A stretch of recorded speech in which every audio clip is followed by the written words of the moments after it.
Hey superstars, firstly I want to say happy new year and welcome to episode 3. My name's Dr. Dre, but actually without the doctor part. So today's guest, boom, I'm excited, Aisha Coe. So we've been connected on social media for a little while. What I love about Aisha is that she started off her real estate career in the UK for the same company I did, which was Bairstow Eves. Very successful over there, and now she's doing the same thing over here.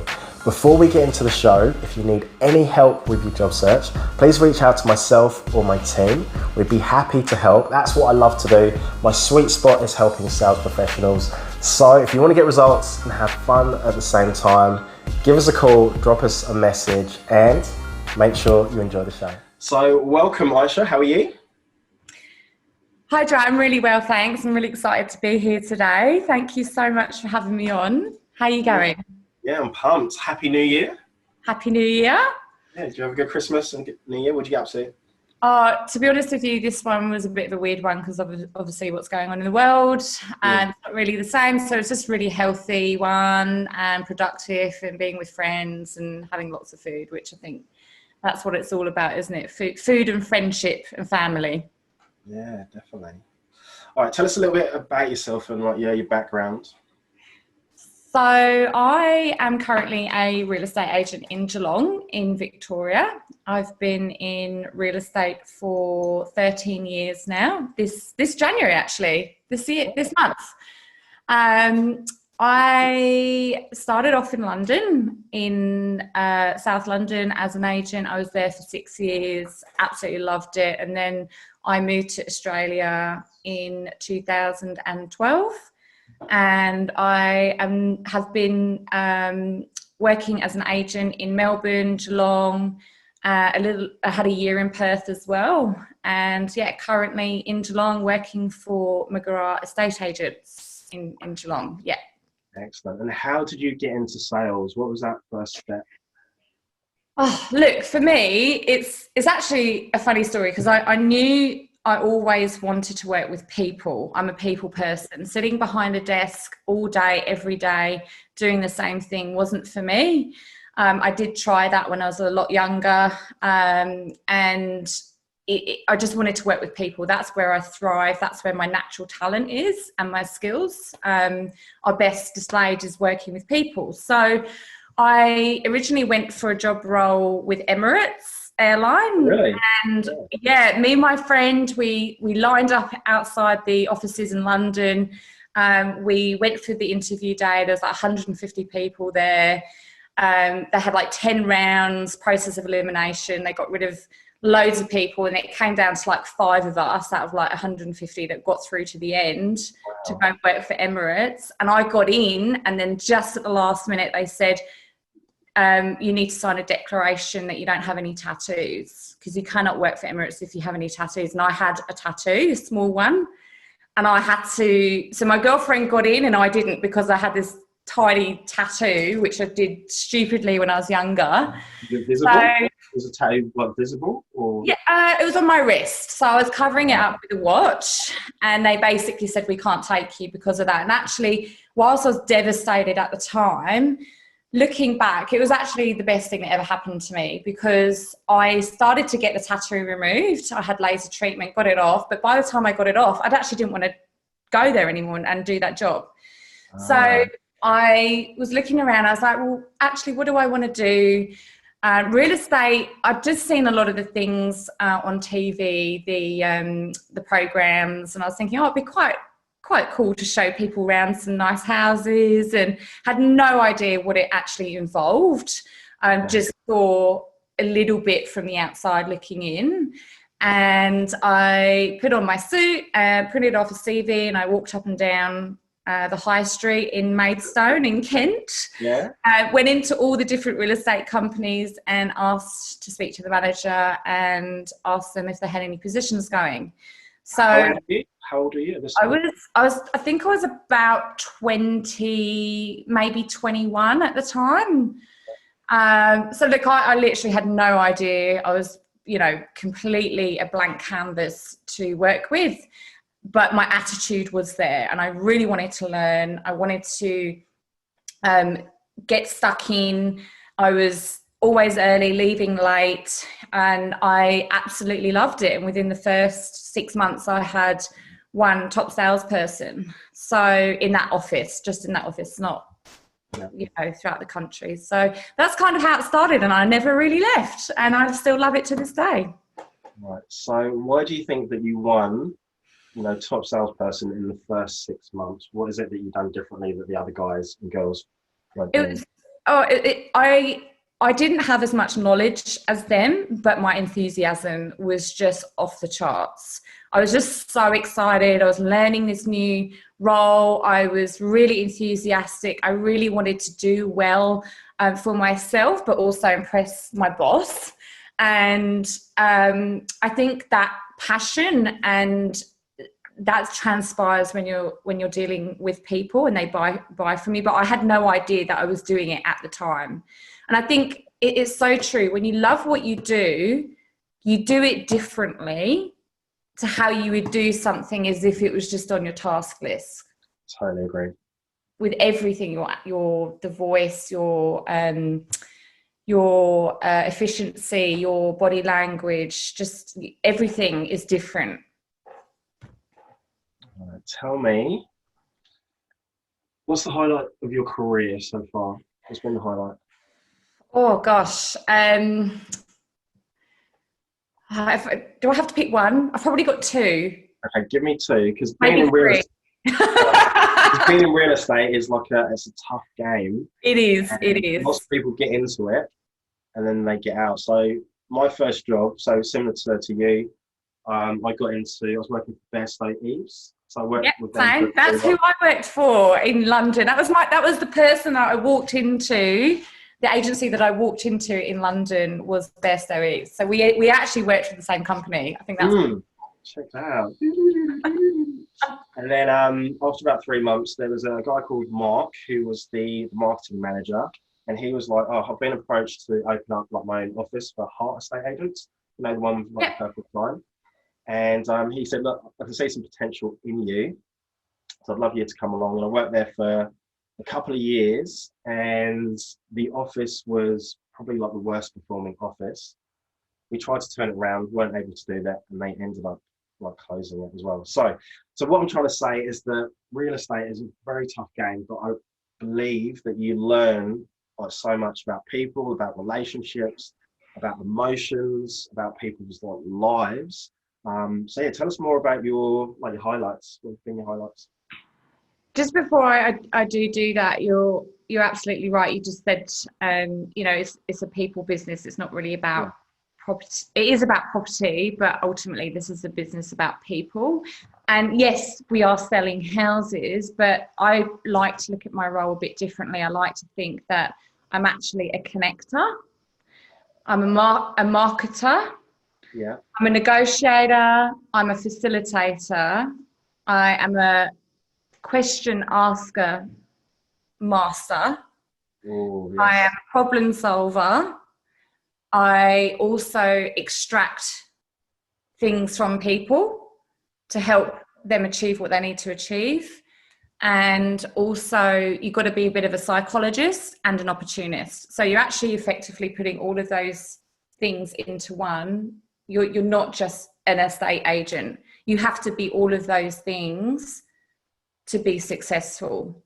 So with that, my best highlight, I think my first highlight was winning Estate Agent of the Year in London out of 80 offices. I had absolutely no idea I was about to win this award, which is based on the most number of sales, highest commission for the office or for the company,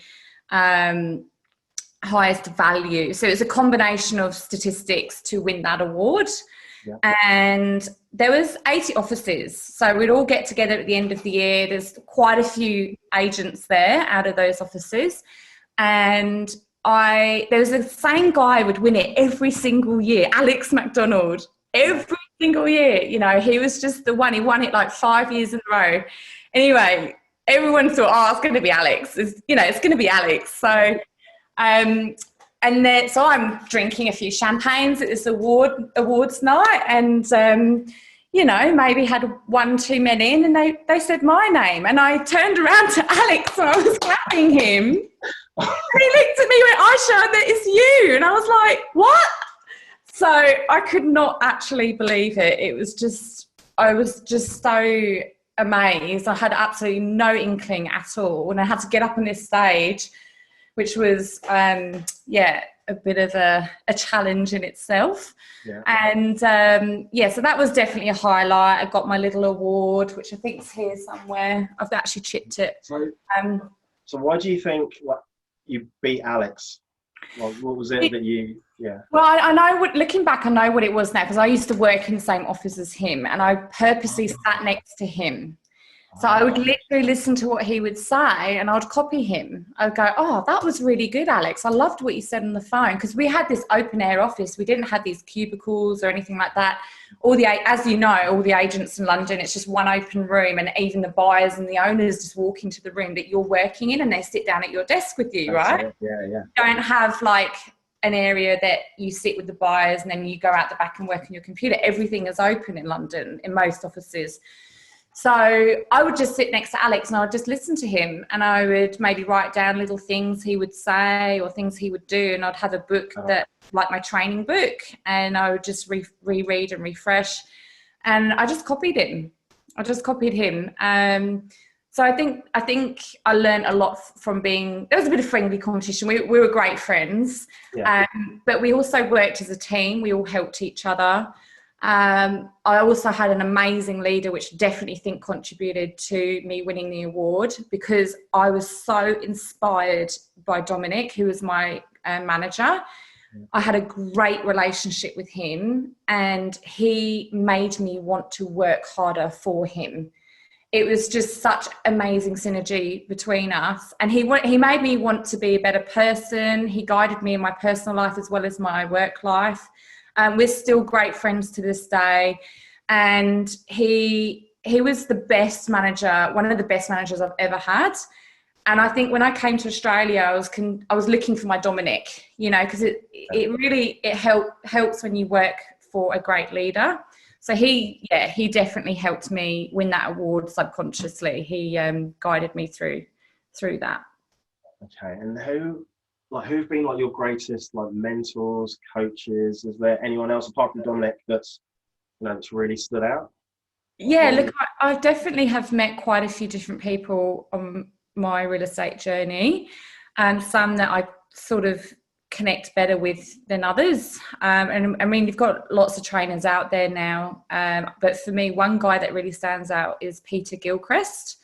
He is he's a New Zealand, he's a Kiwi, and he is based in New Zealand. He does a lot of real estate training in Australia and New Zealand, and he is just so authentic. He's not a salesy trainer. He's very real, he's very raw. He trains you and challenges you for real life situations, not just the scripts and the dialogues. You know, it's like there's no bullshit. You know, it's raw, it's real, and he really gets you into the mindset of the other person.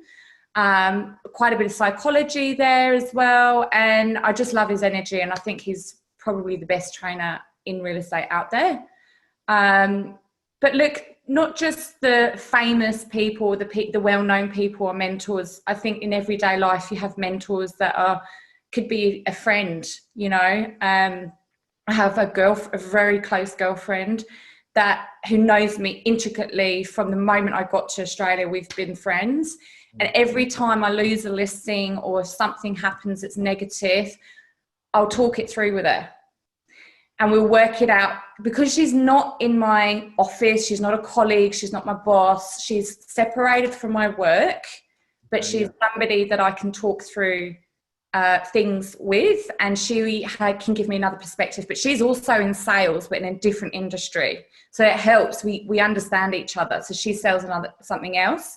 She's in pharmaceutical sales, so she comes up with the same challenges. So I do view her as a mentor in that way.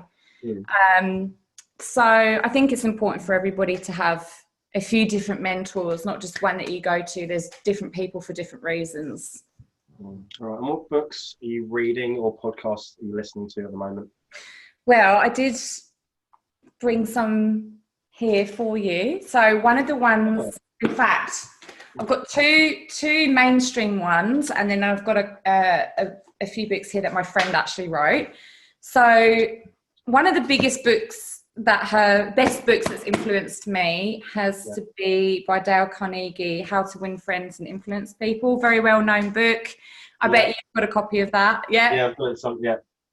It is, you could read this book 10 times over, and it's just a good reminder and a good reset to read this, every now and then. Great book. Love that. Stephen Covey, The 7 Habits of Highly Effective People. Have you got that one too? Oh, we can have a little book club, Dre. I reckon we've probably got quite a few of the same books. I reckon we have, yeah. Amazing book, very heavy going in parts, but amazing book. Now, another couple of books I'd love to recommend is by a guy called Chris Helder. Do you know Chris? I don't think I know. I have to put you in touch with this guy. He is just amazing. So I know Chris. I've met him many times. I've seen him at conferences. I've had personal one-on-one training with him, face-to-face on Zoom. He is this amazing American guy who lives in Australia, and he's written a few books. His first book, Useful Belief, amazing. It's not a super chunky one like these bad boys, but it's a really good book just to have. You can read it in a couple of days, or a night. And again, another one of those books that you can refresh and go back to and reset. And it's just about how to. Belief is so important. It's not just about believing in yourself, but choosing what to believe in, and something negative, how you can make that useful for you and turn that into belief to help you with something else. I'm not sure if I explained that correctly, but I love that. Yeah, I love the sound. Definitely something you should read. And then he's written 2 other books, Cut the Noise. Okay, yeah. So I haven't actually completed that one. Cut the Noise. Okay. And so far so good. Yeah. So far so good. And then How to Influence People, which is a really good book for obviously if you're in sales. Yeah. How to motivate yourself, inspire yourself to get the results you want, and not be a salesperson. You've got to be a real person whilst you're working in sales. So. Okay. And what motivates you? Oh, what motivates me? Good question. I think there are a combination of things that motivate me. I want to live life to the very best standard I can. I want to enjoy every single moment. I don't want to get to the end of my life and be like, oh, I wish I'd done this, I wish I'd done that. And I do want to experience life in all of its form, the good, the bad, the ugly. And I think that's a privilege that we're even here, that we get to experience life is such a privilege. So don't waste it. So I think just understanding that, how lucky I am and how grateful I am to have this life is something I don't want to waste. But also, I don't want to rely on anyone else. I want to be able to form stability in my life over a long period of time so that I can support my friends, my loved ones, my mum especially. And nobody's going to come and hand anything to me. Nobody's going to give anything to me on the plate. I wasn't one of those people. I've come from a council estate in London. I've had nothing. I haven't had anything handed to me on a plate. I've had no inheritances given to me. I've had to get everything myself. And I think watching my mum especially work with the work ethic she has and working 3 jobs just to support me is something subconsciously as a child you watch and you absorb that and you don't even realise. And I think that has been embedded in me. And it's time to give back to her. I don't want her to get to an age. I'm an only child as well, by the way. So my mum doesn't have anyone else to rely on. So that is probably my biggest motivator, is I want to be able to support her and any of my friends that maybe are in adversity or cannot do something, that I can say, hey, here you go, no worries, just do what you need to do, you know. So I think there's a combination of reasons to what motivates me. All right, because you're in a tough industry, how do you deal with rejection? So, like, if there was a full day of rejection, how do you cope with that? What's like your... Oh gosh, rejection, our wonderful friend, rejection. Okay, here is what I have to say about rejection. I think, first of all, you need to understand that rejection is a natural part of life, in all areas of life. And once you understand that rejection is normal and it is okay, and you actually accept that, you find it a lot easier to deal with it. So so expecting rejection to turn up in your life, when it does happen and you are prepared for it, you deal with it easier. You can just go, okay, this happened, no worries, move on. Now, I think for me, I used to take it really personally when I lost a listing.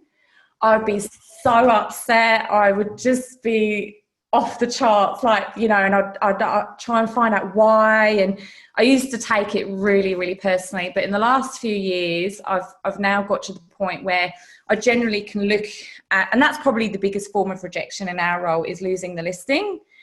Because it's quite, you know, that you can potentially take it personally. If somebody doesn't want to sell their house with you and they've picked somebody else, there's a reason for that. That is, yeah. There's two reasons. There's two reasons that somebody, that you can look at rejection when it comes to losing a listing. So the first one will be that you didn't do enough to win that business. And you probably know that when you do go to that listing. So you're a bit lazy on your preparation, or there's an area that you didn't cover at the presentation, or you didn't deliver your pre-listing kit the night before face to face. You know, there's all these steps that you can take to win the business. And if you miss one of those and you don't do it with passion, enthusiasm, efficiency, and prepare properly, you know that you probably lost that listing because it's your own fault, right? And you've got to be honest with yourself and go, you know what, I could have done better. I should have done this. But instead I went and did that. And, you know, I would have just went home and had my dinner or whatever. You know, if you didn't take all those steps, it's your own fault, right? Which is not what you want to do. But the second, I think, way to look at rejection is, with that, you need to look at it and go, you know what? I could have done better. I'm not going to let that happen again. But with the other form of rejection, it's not personal. It's not your fault. It's just, you did everything right. You did all those steps. You did the pre-listing kit. You covered every area in the presentation. You gave the owner. It was perfect. Is that what you're saying? So yeah, it's perfect. Yeah. Everything went perfectly. And then they still didn't choose you. Now that is, they went with another agent, and that's only because they connected with the other person better. Yeah. Not everybody is the same. So that is when you go, you know what, I did everything right. There's nothing else I could have done. That's okay. They just connected with the other person better. No worries. I move on. You just, so I think that learning to move on from rejection is really important, because you got to go out there and find the yes people. You can't dwell on what's happened. So I always like to look at my appointments and go, what could I have done better? And really sit with it, not for too long, but sit with it and look at it, and then add what I could have done better to the next appointment, to make sure I don't miss it, and then just simply move on. Awesome. Well, I'm a bit conscious of time, so I know like how busy you are. you know how I love to chat. Well, so just in the back, I can see, is that like a vision board, or what's that you've got behind you? Yeah. So this is my Lifeboard. So these are all the Lifeboard, yeah. things that, and look, loads of people do vision boards and stuff like that. And it's not really something I just do and then just forget about it. I like to do it for what I want to achieve in my whole life, and then frame it, put it up on the wall, and actually stand in front of it and go, just as a reminder, these are the things that I'm trying to achieve, like a bit of a reset. There's no point doing these things if you're not actually going to look at them. So you've got to sit in front of them and really absorb what's on that board, and use that in your life when you're making decisions and choices. Like, does this choice or decision fit what I'm trying to achieve? So it's just a bit of a reminder. But the thing is, I've done these boards for years now, and they change every year. And I go back and look at the board that I did 5 years ago, go, what? Why did I want that? You know? Or I look at it and go, wow, I've got everything on that board I have now. So that's really powerful, is to actually keep them and go back and look at them and go, wow, I got everything on there. So yeah, that's why I do it. And then tell me about how important are like daily habits. Do you have like a morning routine and say like an evening routine? Are you like pretty structured, or how? Yeah. I think if I can give any advice to anybody who's getting into sales, it's to get structured and to have a routine. When you do take a bit of time to try and suss out what's right for you, I think it's really important to try lots of different things, because everybody is different. What works for me might not work for you. So years ago, I was trying to do everything in the morning. I was trying to do my journaling, my reading, my writing, my exercise, my healthy breakfast, my meditation, my yoga. And I was like, okay, I need 6 hours for this. This isn't possible. That's half my day gone. It's true, yeah. It is, right? So now I've found something that actually works for me. So for me, it's got to be the mornings. I've got to go to the gym. So I box every morning. Yeah. Get those endorphins going to really feel good, get rid of any crap from the day before, the negativity, or just to reset, Then I do 10 minutes of meditating every morning after boxing, and I have a really healthy breakfast, like usually protein, eggs, or if I really feel like a green smoothie, I'll go for the green smoothie option. But that for me is my morning routine. And then as soon as I'm ready for my day, I'm energized, I feel good, you can hear it in my voice, I'm really happy and positive, probably because I have been working out. So I always make my 10 most important phone calls, maybe working with offers or business that I'm trying to get straight after that, because those clients are going to get that energy from me. And I'm going to get more out of it than I am calling them at 9 p.m. at night when I'm absolutely exhausted. So I'm really conscious of that. Evenings, I try and read, and something I've been doing recently is just writing down one positive thing that happened to me that day that I'm really grateful for, because that's a really good way to end your day and go to sleep with that in your mind, is that happened to me today and I'm really grateful for that. It can be something really small, doesn't have to be anything too massive, even just having a healthy meal or talking to a friend. So training your brain to go to sleep with a positive thought is really beneficial. Yeah, so what I do, so I've started doing this for a little while. So I'll write down what I've liked, what I've learned, what can be improved, and what didn't go well. So I've been doing that like every day, which has been yeah, that's amazing. That's so important, I think, to look back on what you've done, and yeah, it's good. All right, 2 more questions. So what advice would you give to a young salesperson that is, like scared to pick up the phone and make those cold calls? Phone fear? Yeah, phone fear. Yeah. It's a real thing. It is a real thing. Phone fear is a real thing. Talking through it, yeah. Oh, look, at the end of the day, we automatically think that people don't want to hear from us because we're being a salesperson, but it's so not true. If you make the call in the right way and you've got a reason to call, you've got to know the reason to call them first, and you do it with confidence, you'll be so surprised at how many people actually turn around and go, wow, thank you for your call. I'm really glad you rang me. Thank you for following up. Even if any decent person out there, or nice person that's got their head on their shoulders, will actually be grateful that you rang them, even if they don't need anything from you. They've got nothing to sell, nothing to buy. They'll just say, oh, I'm all good, thanks, but I appreciate the call. Thanks for calling. They'll be nice about it, and that's okay. So anyone who reacts badly to you ringing them and trying to help them, do you really want to work with them anyway? Do you know what I mean? It's like, well, that person's just had a bad day. It's not personal. It's not that because they don't want to talk to you. They may have just found out somebody's passed away. They may have just had a late night and no sleep and feeling a bit grumpy. It's not personal. You cannot take these things personally. You might ring that same person back in 4 weeks and have a completely different energy from them on the phone. So you've got to understand that when you're picking up the phone, it's not about you, it's about them, and just go for it. Just because what comes out the other end is going to be amazing. If you do those calls, all your dreams are going to come to fruition if you make the calls. That's all this is phone calls. And you cannot get the goal without the phone calls. So you've got to force yourself through it. And sometimes, I remember when I first started off in England and I was so scared of picking up the phone and ringing people.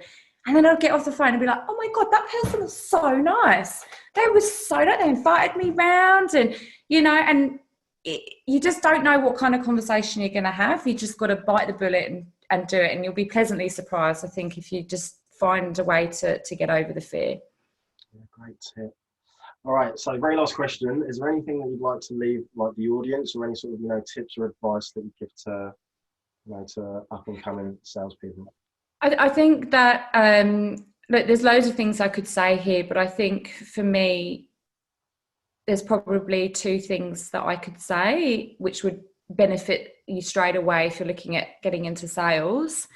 Is, first of all, get organised. Is organised your week. You cannot just get up every day and just start making phone calls. I mean, you can, but you need to structure your week. You need to know, when are you doing your admin? When are you doing your phone calls? When are you doing your appointments?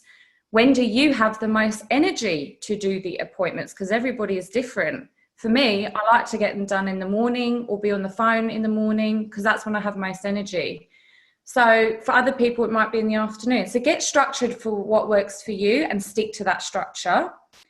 That's the most important thing, I think. And then the second thing would be, after every phone call, if you have it doesn't matter if it's a buyer, a seller, or a prospective client, or even a current client, you've already got their business. After every phone call, ask the question, is there anything else I can do for you today? Is there anything else I can do for you today? Doesn't matter who you're speaking to. Is there anything else I can do for you today? It's just that it's such a nice way to end the phone call. And if they say no and they're not a current client, you might want to follow them up again in 3 months. Ask them the question, is it okay if I check in with you in 3 months' time, just see how you're going? I think those two questions are so important in sales. And actually just asking questions overall is probably the most important part of our role, is being a question asker. Questions are the answer. Aisha, thank you very much. Thank you. Lovely to be here. Thanks so much. Have a lovely day, and I shall talk to you Super Legends, how good was that? Aisha, just want to say a massive thank you, man, for dropping just so much gold and so much value. That was brilliant.